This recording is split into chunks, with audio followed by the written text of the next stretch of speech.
വണ്ടി അവിടെയല്ലേ?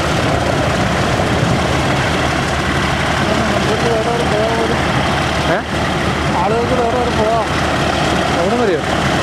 പിന്നെ വലിയ ആൾക്കാർ പോകണം. ഇറങ്ങി പോകണ കാരണം ഈ സാധനത്തിന് നേരിട്ട് കണ്ടിട്ടില്ല.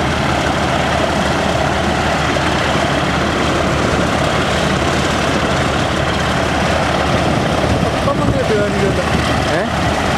നല്ല സ്പീഡിലായിരുന്നു.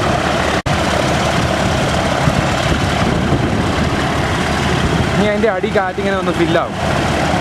അപ്പോൾ ആ വിളുവിളന്ന് കിടക്കുന്നത് കാറ്റ് ഒന്ന് ഫില്ലായി വീർക്കും. അത് കഴിയുമ്പോൾ ബേസിക്കലി നമ്മൾ ആ തിൻ എയറിൻ്റെ മുകളിലാണ് നമ്മൾ ഈ വണ്ടി ഇരിക്കുന്നത്. അല്ല, അപ്പോൾ ആ അതിലെ വന്ന് കാറ്റ് വീർത്താലേ ഞാൻ ചോദിച്ചാൽ ഇത് ഒരയുമ്പോൾ ഇതിനകത്ത് കീറിപ്പോവുകയാണ്. ടയറിൻ്റെ അടി കീറിപ്പോയെന്ന് വിചാരിച്ച് കുഴപ്പമില്ല. അന്നേരം അതിൻ്റെ അടിയിലല്ലേ, അത് കുറയൊന്നുമില്ല. അത് ഇങ്ങനെ വളഞ്ഞിരിക്കുക. ബേസിക്കലി കാറ്റ് ഇങ്ങനെ വന്നിട്ട് തേക്കടെ വരയുമ്പോഴേ ഒരു തിൻ ലെയർ, അത് ആക്ച്വലി നിലം തൊടുന്നില്ല. ആ അതില്ലേ, അതും ഇച്ചിരി നിലത്തുനിന്ന് ഇച്ചിരി പൊങ്ങിയിരിക്കുന്ന. പിന്നെ അതിൻ്റെ അടി പറഞ്ഞ് വിചാരിച്ച് കുഴപ്പമൊന്നുമില്ലല്ലോ. അടിയിലുള്ള ആ റബ്ബറിൻ്റെ സാധനം ബേസിക്കലി കാറ്റ് അതിൻ്റെ അകത്ത് വെക്കാൻ വേണ്ടി മാത്രം വെച്ചേക്കുന്നുള്ളൂ. അതിൻ്റെ അത്ര ഓട്ടമൊന്നും വിചാരിച്ചൊന്നും കുഴപ്പം വരുന്നില്ല. ഇതുണ്ടോ നിവരുന്നുണ്ടോ? അതുപോലെ നിവരും. ഞാൻ പറയാറില്ല.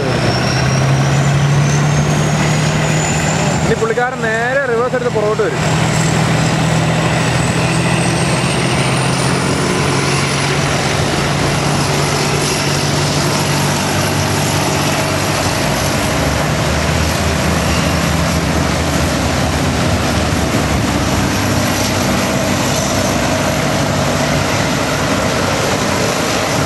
നല്ല ഫുൾ 180 360 ഡിഗ്രി തിരിക്കാം ഇങ്ങനെ.